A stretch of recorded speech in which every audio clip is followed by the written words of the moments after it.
સાબરકાંઠા જિલ્લામાંથી અકસ્માત સમાચાર સામે આવી રહ્યા છે। જિલ્લાના ખેડબ્રહ્મા તાલુકાના ઉટવા ગામ પાસે એક પિકઅપ ડાલા અને એસટી બસ વચ્ચે જોરદાર અકસ્માત સર્જાયો હોવાની ઘટના સામે આવી છે। મળતી માહિતી મુજબ બિલીમોરાથી અંબાજી તરફ જઈ રહેલી એસટી બસ પોતાના નિયત રૂટ પર પસાર થઈ રહી હતી। તે દરમિયાન ઉંડવા પાસે પિકઅપ ડાલાના ચાલકે અચાનક જ પોતાનું વાહન વળાંક પર વાળી દેતા સામેથી આવી રહેલી બસ સાથે તેની જોરદાર ટક્કર થઈ હતી।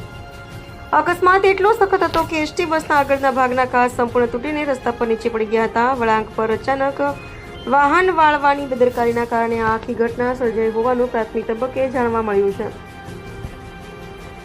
સદનસીબે અકસ્માતમાં મોટી જાનહાની ટળી છે કે કેમ તે અંગે વધુ વિગતોની પ્રતીક્ષા સેવાઈ રહી છે। ઘટનાને પગલે આસપાસના સ્થાનિક લોકો દોડી આવ્યા હતા અને ટ્રાફિક વ્યવહાર પૂર્વવત કરવાના પ્રયાસો હાથ ધરવામાં આવ્યા હતા। રિપોર્ટર રાજકમલ સિંહ, હિંમતનગર।